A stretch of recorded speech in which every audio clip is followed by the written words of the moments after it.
Abra sua Bíblia comigo, no livro de Juízes. Juízes, capítulo 2.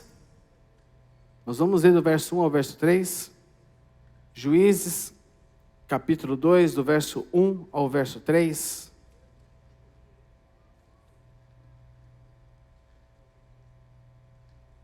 Irmãos, não precisa colocar não. Eu quero o slide só, por favor.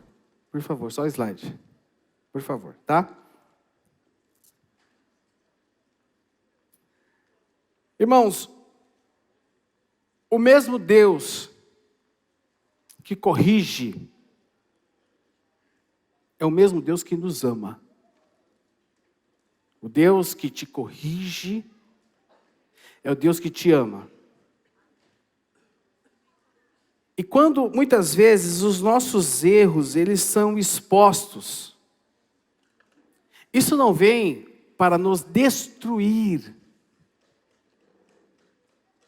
mas acontece para que a gente possa ser conduzido novamente ao caminho da vida. E a passagem do que eu quero ler com vocês aqui hoje, vai nos mostrar um povo que desobedeceu a Deus. Algo que eu amo na Bíblia, irmãos, eu amo na Bíblia, eu amo. É que Deus não esconde o pecado de ninguém.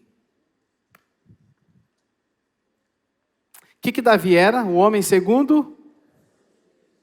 Mas o que a Bíblia faz? Ela expõe o pecado de Davi. E por aí vai. A gente pode falar aqui de vários personagens bíblicos. Por exemplo, Gideão. Gideão era um homem covarde. Gideão se escondia da batalha. Enquanto o povo passava por opressão, Gideão estava escondido. E o anjo chama ele de homem valente, mesmo sendo um homem que estava se acovardando.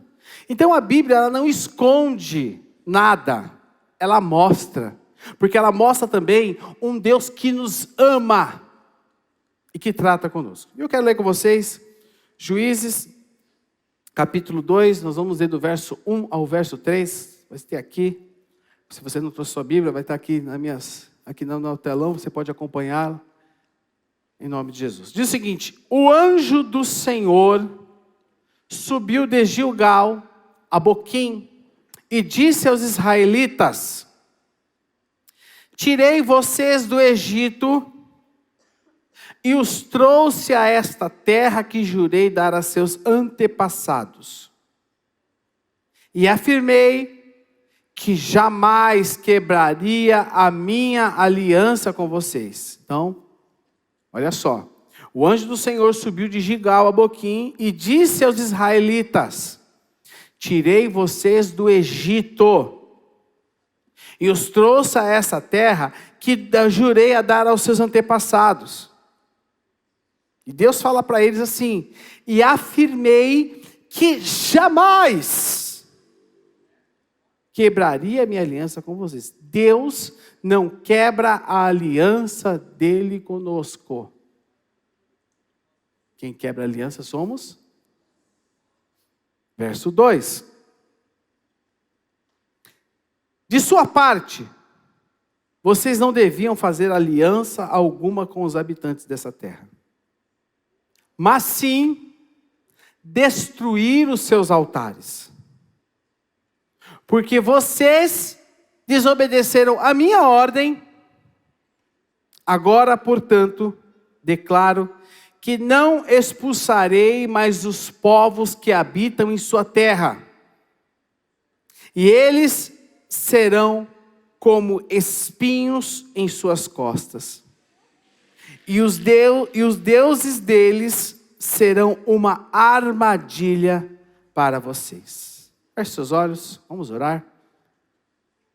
Obrigado, Senhor, pela Tua palavra. Obrigado por esse domingo em que nos reunimos como igreja da Tua presença. Nós queremos ouvir a Tua voz, Senhor. E que nessa manhã, a Tua voz ecoe em nossos corações. E a gente, como igreja, possa ser exortado, instruído e nós saímos aqui, Senhor, diferente de como entramos, restaurados e curados pela Tua presença, em nome de Jesus. Amém. Amém. Irmãos, o livro de Juízes, ele marca um período de instabilidade espiritual em Israel. É um período muito difícil para a nação de Israel.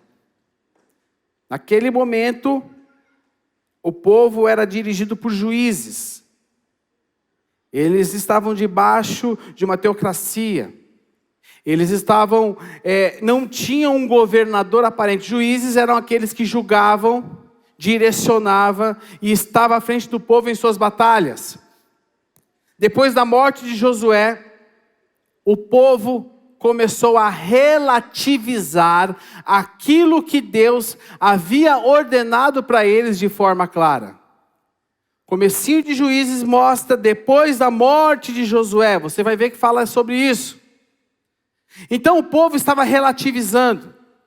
O povo não seguia mais com tanto afinco. O povo já estava fazendo... Não é bem assim. A gente observa que o povo não havia abandonado Deus de uma vez. Mas o povo começou a conviver com aquilo que Deus havia mandado eles removerem do meio deles. E é exatamente assim que funciona o pecado nas nossas vidas. O pecado, ele não chega, meu irmão, chutando portas. Mas ele chega de forma sutil. Ele começa com um espacinho pequeno. E aí o grande problema, ele não começa na nossa queda, mas o grande problema, ele começa na nossa tolerância. E era exatamente isso que o povo estava fazendo. O povo estava tolerando aquilo que Deus havia mandado tirar da vida deles. Primeira pergunta que eu te faço aqui nessa manhã, antes de entrar aqui nos 3 pontos que nós vamos extrair desse texto. O que você tem tolerado na sua vida? O que você tem tolerado na sua vida? Se eu fosse resumir essa mensagem em uma palavra, se eu fosse ler o texto para vocês, falaria uma palavra, a gente precisava sair daqui correndo embora. Eu falaria para vocês o seguinte: não reclame daquilo que você permite.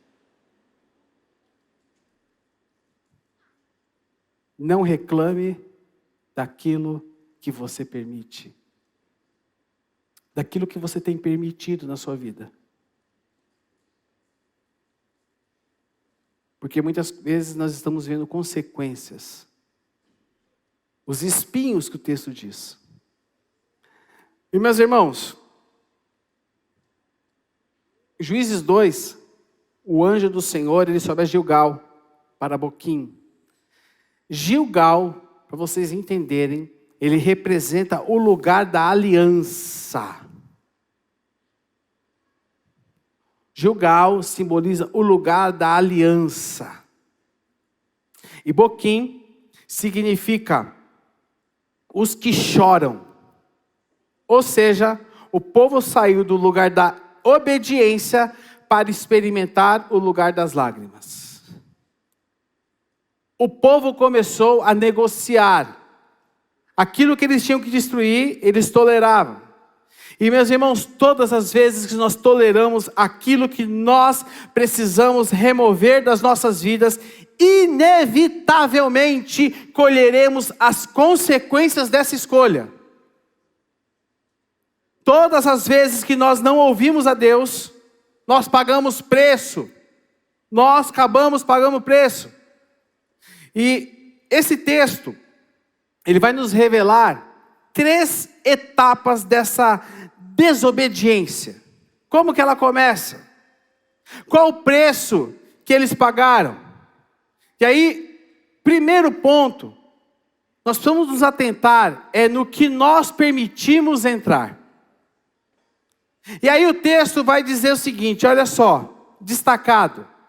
Vocês não deviam fazer aliança alguma com os habitantes dessa terra. Deus, o anjo, o Senhor, foi claro.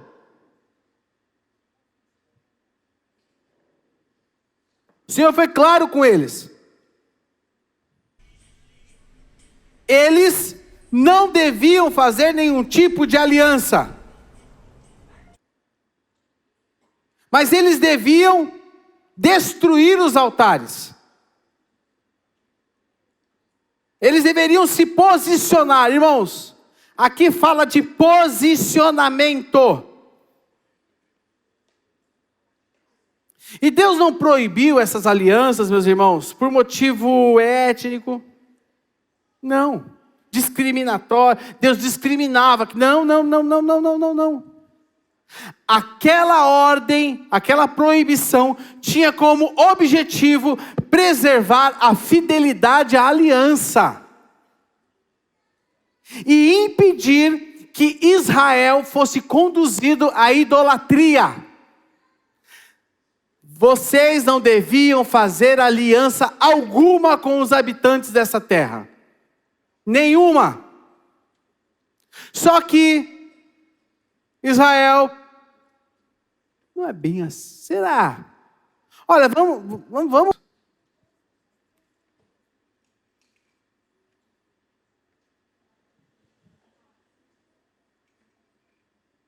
Irmãos, não é o altar. É o coração deles. É o seu coração. E hoje nós fazemos alianças todos os dias. Todos os dias nós fazemos alianças. Não são documentos assinados, são alianças, concessões. Pequenos acordos que fazemos com o pecado. Só dessa vez. Ou então, não tem nada demais. Todo mundo faz isso. E aí a sua mãe fala o que para você? Você não é todo mundo. Quem já ouviu isso? Todo dia. Quem fala isso?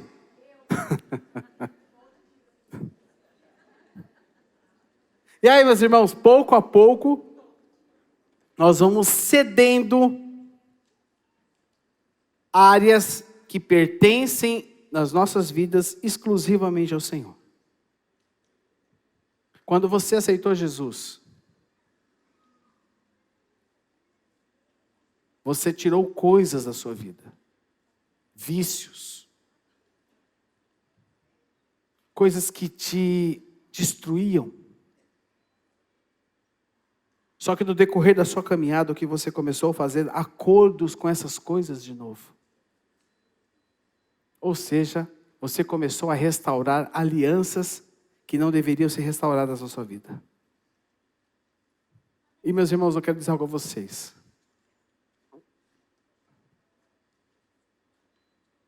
Você é até incisivo. Se pessoas te afastam de Deus, você precisa tirar essas pessoas da sua vida. Se relacionamentos te afastam de Deus, você precisa tirar esses relacionamentos da sua vida. Se algumas formas de entretenimento te afastam de Deus, você precisa tirar estas formas de entretenimento da sua vida. Se existem valores que você alimenta, que te afastam de Deus, você precisa arrancar esses valores da sua vida. Se você não consegue pegar no celular e não acessar a pornografia, você precisa tirar o celular da sua vida. Mas você precisa hoje romper com esses acordos da sua vida em nome de Jesus Cristo. Em nome de Jesus. Eu não sei, quem aqui já foi até Foz do Iguaçu e viu lá a Itaipu? Quem já viu? Quem já viu Itaipu? É uma barragem gigantesca. é gigante. Quem já foi sabe. E você sabe que do outro lado daquela barragem tem muita água. E se aquela água vir para cá,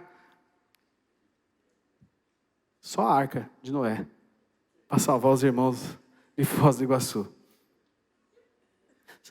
Mas ela é perfeita. Quando você olha para ela, você vê que ela é perfeita. Perfeita. Agora, se aparecer uma rachadura naquela barragem, por mais inofensiva que ela possa parecer, se ela não for tratada, será justamente por ela que a estrutura vai ceder. Já viu na sua casa o vazamento? E aí que você fala, depois eu vejo isso. Ah não, depois eu vejo. Não, hoje tem jogo do Brasil, hoje eu não posso, depois eu vejo. Não, e o que acontece depois? Aquele vazamento se torna uma grande cachoeira, que você consegue até tomar banho nela, fazer massagem nas costas com a força das águas. Porque começa tudo de pequenininho. Pequenas concessões têm o poder de nos destruir. Agora, a minha pergunta para vocês aqui hoje é: o que você tem permitido permanecer numa área que deveria pertencer somente a Deus? Essa pergunta é para você, meu irmão. Eu já apanhei bastante essa semana dessa mensagem. Isso é para você agora. O que você tem permitido permanecer numa área que deveria pertencer somente a Deus? Salomão. Você vai ler isso lá em 1 Reis, capítulo 11. Salomão começou seu reinado fazendo o quê? Pedindo sabedoria. Ele começa seu reinado demonstrando um profundo amor a Deus. Só o que acontece com Salomão? Qual foi o problema de Salomão? Foi quando as mulheres estrangeiras começaram a entrar na vida dele.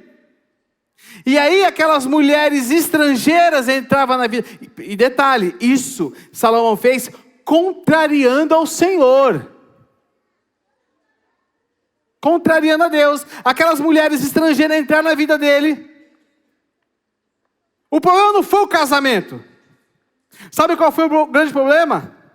A influência espiritual que aquelas mulheres tinham sobre Salomão. Ele deixava que muitas delas trouxessem seus costumes de adoração para dentro da nação de Israel. Aquilo que deveria ser devoção exclusiva de Deus, naquele momento, se tornou relativo. E aí o que acontece com Salomão? Como que Salomão acaba? Profundamente na idolatria. Sabe, meus irmãos, toda grande queda começa com uma pequena concessão. Toda grande queda, ela vai começar com uma pequena concessão. Mas a tolerância, ela não termina nas alianças. Ela também aparece quando nós deixamos de destruir. Aí, olha só, nós deixamos de destruir, não é só tolerância.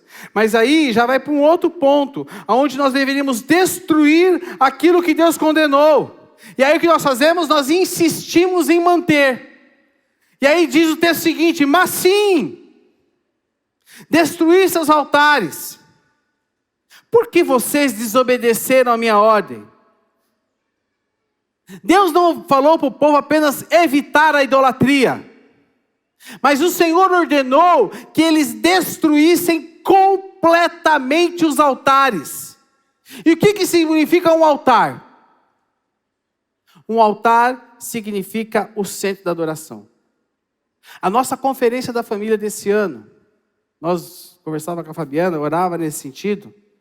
O foco dela vai ser que nós precisamos restaurar o altar de dentro das nossas casas. Tem muita casa com altar destruído. Você precisa restaurar o altar do Senhor dentro da sua casa. E esse vai ser o foco. Nós estamos vendo alguns preletores para estar aqui. Estamos esperando a confirmação de alguns para depois a gente falar para vocês. Mas o foco, entre eu, Fabiana e todos aqueles que vão falar aqui, vai ser: nós precisamos restaurar o altar do Senhor dentro da nossa casa. Porque tem muita casa em que o altar foi deixado de lado e existem inúmeros outros altares. E aí o que acontece? Aqueles que deveriam ser, aqueles que preservam o altar, abrem concessões. Você que deveria se posicionar, você abre concessões. E aí, meu irmão, o diabo faz a festa na sua casa. Altar é o centro da adoração. E enquanto o altar permanecesse em pé, aqui nesse episódio, o altar continuaria atraindo o coração do povo. Você precisa restaurar o altar na sua casa. E o que Israel faz?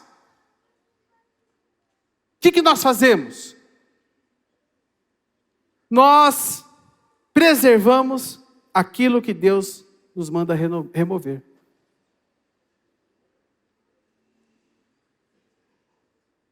Como, eu nem sei se tem, a nossa livraria está sendo revitalizada, pouquinho em pouquinho. Mas tem um livro que chama Pecados e Pecadinhos, se eu não me engano, de uma história. Acho que é isso mesmo, não sei. E tem um outro que eu não me recordo, não sei se é o nome do livro, se foi uma pregação que eu fiz, eu não sei mais nada, irmão. Eu já não sei mais nada, porque toda coisa que eu leio, toda coisa que eu falo, são 19 anos pregando todo final de semana. Que é sobre pecados de estimação. Tem muita gente que tem pecadinho de estimação, você sabia disso? Coisa que não consegue. Quem tem um pet em casa? Um animalzinho. Um cachorro, um gato. Um papagaio. Uma tartaruga. Você tem tartaruga, Rogério? Como o nome da sua tartaruga? Leandro. Vai me amar assim, irmãos? Manda a foto depois do grupo da igreja lá para os irmãos conhecerem o outro Leandro. Mas ela é bonita, pelo menos. Hã? É uma tartaruga, tá certo. Vou tomar uma aguinha depois dessa aqui? Se você tiver uma tartaruga, não põe o nome de Leandro, que já tem uma já, chamada Leandro. Põe a Fabiana. Né? Uma dica para você pegar outra tartaruga. Fabiana. A outra morreu? Tá viúva. O Leandro seu tá viúvo. Esse aqui tá vivo. Tá aqui, tá inteiro. Amém. Esqueci o que você quer falar, irmãos. Rogério. Eu não chamei, você falou que tem tartaruga. Tá certo. A gente tem no pé. Você não tem um animalzinho lá? Você não dá banho nele, dá ração. Eu já vi cachorro usando fralda. Eu não acho, eu vi que bonitinho. Você não cuida? E sabe, irmãos, tem gente que cuida de pecado como cuida de um animalzinho. Cuida de um petzinho. Sabe? Não, isso aqui eu não posso. Isso aqui não faz mal. Irmão, faz mal. Sabe qual é a diferença do veneno para o remédio? É a dose. E às vezes você está tomando veneno achando que está tomando remédio. Irmãos, você precisa tirar isso da sua vida em nome de Jesus Cristo. A desobediência do povo, sabe o que foi? Em tentar permanecer com aquilo que Deus mandou tirar da vida deles. Eles deixaram de fazer aquilo que Deus ordenou. Sabe, meus irmãos, quantos altares precisam permanecer dentro da nossa casa? Quantos altares? Altares do orgulho, da pornografia. Detalhe, homens, cadê os homens?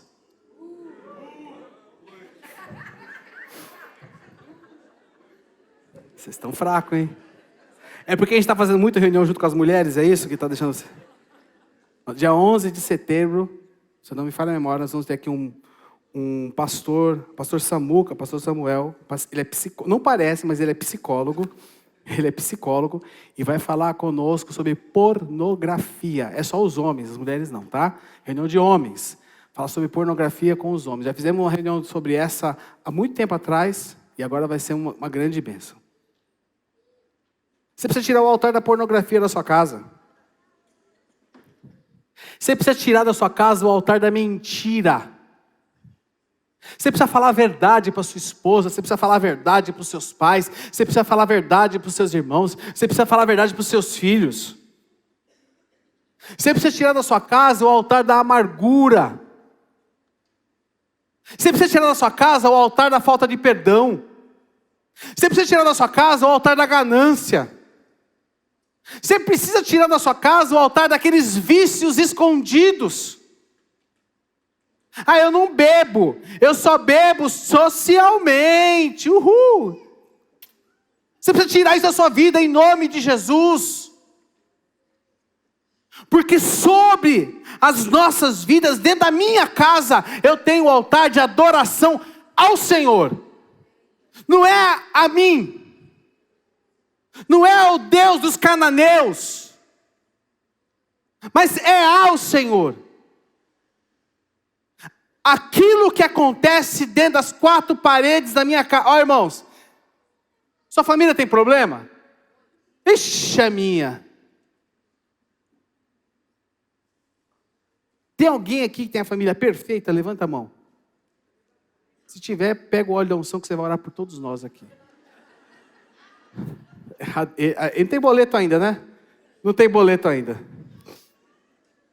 Irmãos, podemos ter problemas. A Fabiana tem que me aguentar, irmãos. Eu sou chato, não sou, Fabiana? Às vezes. Estou melhorando, então. Eu vou dar um recompensa para a bichinha. Mas você quer fazer um pix para ela? Você quer um pix? Quer um pix? Quer? Ah, é. Deus falou com ela ali, Zenha. Deus te usou para falar com a irmã ali. Quem quiser fazer o pix dela, tá bom? Depois fala comigo que eu passo a chave para você. Ó, só que diante das dificuldades, a meu lar tem que refletir Jesus. A nossa mesa de domingo, com a família reunida, não é para falar dos outros. É para a gente compartilhar vida, alegrias, derrotas. Vamos orar pelo outro.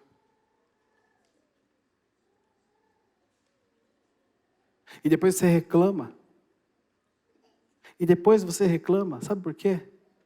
Porque existem altares dentro da sua casa que precisam ser derrubados. Vamos tratar isso com mais profundidade na nossa conferência da família. Ah não, pastor, mas eu não adoro isso. Mas continua alimentando o hábito. Continua alimentando o altar. Sabe, meus irmãos, existem coisas que não têm que ser toleradas, elas têm que ser derrubadas. Presta atenção, vou repetir o que eu falei no primeiro ponto. Você precisa se posicionar. O que acontece com Saul lá em 1 Reis, capítulo 15? Deus ordena que Saul, eu falei semana passada. Deus ordena que Saul destruísse completamente os amalequitas.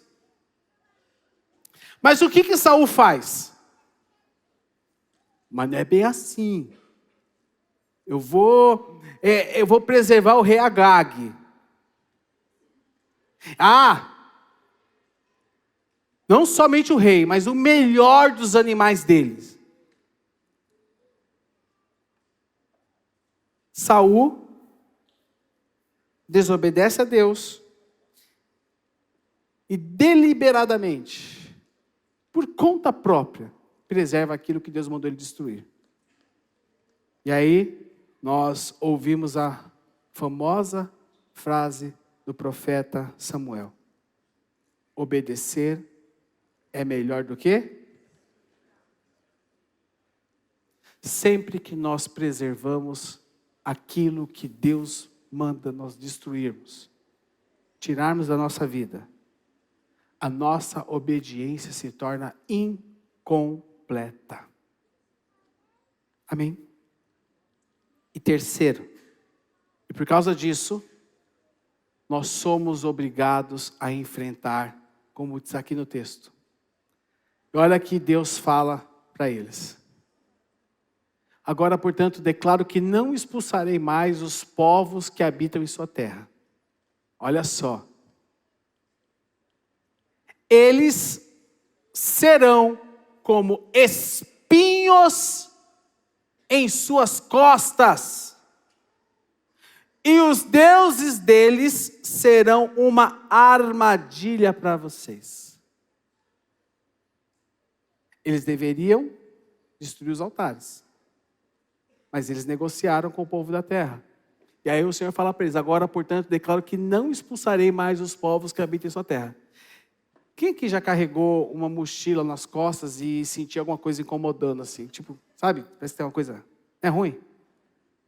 Imagina espinho nas suas costas. Algo que vai incomodar. Algo que vai tirar paz.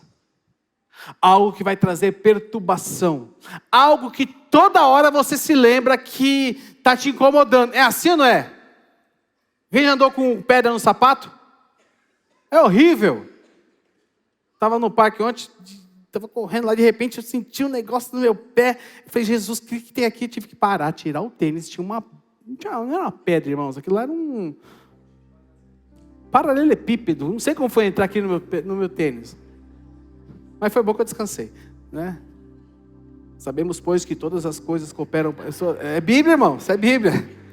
Se o diabo tentou me derrubar, eu taquei a Bíblia nele. E os deuses deles serão uma armadilha para vocês. Sabe o que acontece? O altar que você permanece, que você deixa, se torna uma armadilha para você e para os seus filhos. Deus não está falando aqui, seguinte, galera, eu sou Deus, eu mando em tudo, e é o seguinte, agora eu vou criar problema novo para você. Me desobedeceu, né, Oséias? Me desobedeceu, profeta Oséias. Me desobedeceu, Oséias. Me desobedeceu. Agora você vai ver, Deus, eu vou cair raio na tua cabeça. Não. Não. Sabe qual foi? Conviver com aquilo que eles deixaram permanecer. Os cananeus tornaram-se como espinhos para eles. A grande pedra no sapato deles foi o povo cananeu. Eu conheço muito pai que dá bebida alcoólica para o filho,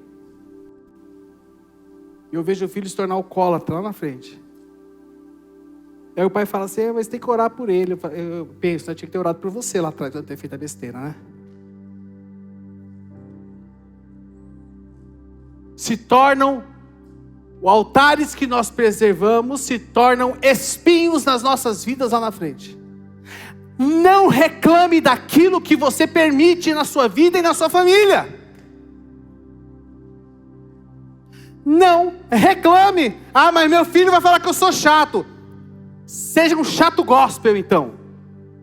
Mas não reclame. Não reclame. Porque o sofrimento deles não nasceu de castigo de Deus. O sofrimento deles nasceu da própria desobediência deles. E tem muita gente reclamando, sabe do que? Com aquilo que permite. Relacionamentos que precisavam ser encerrados, mas permaneceu. Sociedades que precisavam ser exterminadas, não era nem para ter nascido, mas nasceu. Aí o Senhor fala: para com isso, e você fala: não é bem assim, eu vou converter ele em nome de Jesus. Permitiu, irmãos, aquilo que você se torna permissivo na sua vida hoje, você vai ser como espinho na sua vida lá na frente. Nós vivemos as consequências das nossas escolhas. A gente sempre fala assim: Senhor, por que eu estou sofrendo tanto? Mas nós nunca falamos o seguinte: o que eu permiti permanecer na minha vida para que eu vivesse dessa maneira?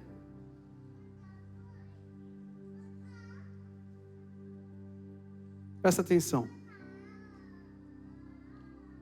Existem dores que não são perseguições, são consequências. E nós precisamos, diante das consequências, aprender a lidar com elas. Deus não deseja os espinhos para vocês. Deus não deseja os espinhos para vocês. Mas, meus irmãos, existe algo sobre as nossas vidas chamado graça de Deus. A graça de Deus nos chama todo dia ao arrependimento. Isso que você está ouvindo aqui hoje, sabe como se chama? Graça de Deus. Porque enquanto o Senhor estiver falando, há oportunidade de voltar. Enquanto Deus estiver falando, há oportunidade de voltar. Um exemplo disso, Ló. Você vai ler lá em Gênesis, em torno ali do capítulo 10, 11. É por ali, irmãos. Por ali. O que aconteceu com Ló? Quando ele teve a oportunidade de escolher para que lado ele ia. O que Ló escolhe? As colinas, as campinas, bem irrigadas, que ficavam próximas a que lugar? Sodoma. Por quê?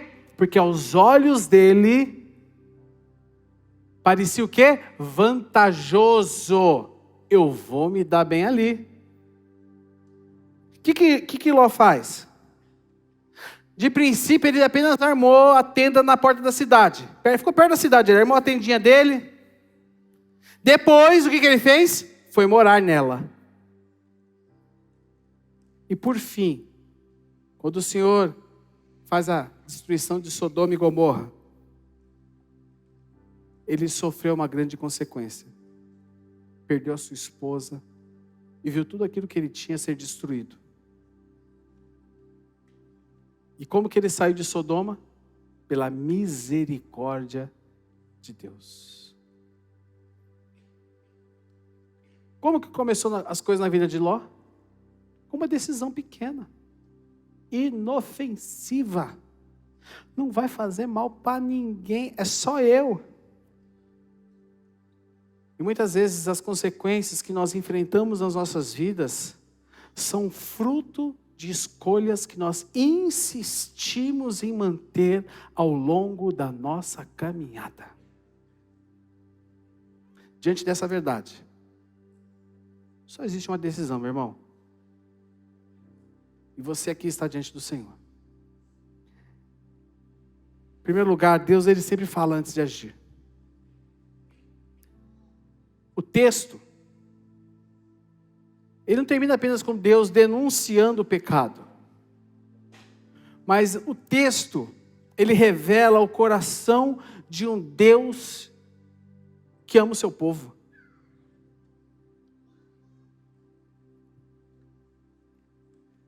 Não importa o tanto da Bíblia que você lê. Não importa quantas horas você jejua. O que importa é o quanto você ama a Deus. E quem ama a Deus não faz essas coisas por obrigação religiosa, faz porque ama. Faz porque ama. Eu não lavo louça porque ela me obriga. Eu lavo louça porque eu amo ela. A tarefa é nossa, né, irmã? Não é isso aí? Fala Deus, né? Irmão, Deus está falando com você. Deus está falando com você, irmão. Presta atenção. Quantas vezes você não ouviu Deus falar aqui de domingo ao seu coração e você insistiu? Insistiu mais um pouco. É só mais uma concessãozinha. É Deus te chamando antes da disciplina, antes da consequência. Deus sempre fala antes de agir. Segundo, que nós vamos entender que toda concessão tem um preço. Toda concessão tem um preço. Talvez hoje o Espírito Santo de Deus esteja mostrando alguma aliança que precisa ser rompida na sua vida. Algum altar que precisa cair. Algum espinho que precisa ser arrancado.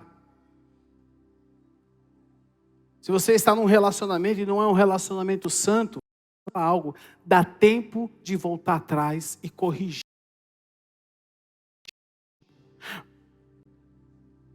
Falta temor, irmãos. Né, Fabiana? Falta temor. Falta temor. Eu observo que hoje existe uma geração sem temor a Deus. Sem temor. Você precisa arrancar da sua vida. Você precisa mudar a sua vida antes que seja tarde. Terceiro e último lugar, a pessoa da banda pode subir. A nossa obediência hoje vai definir o amanhã. A boa notícia. A boa notícia.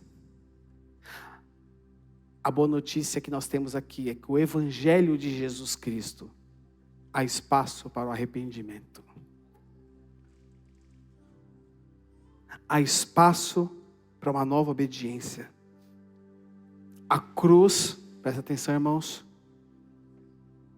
ela não apenas perdoa pecado, mas a cruz capacita o crente. Você tem sobre a sua vida o Espírito Santo de Deus Todo-Poderoso.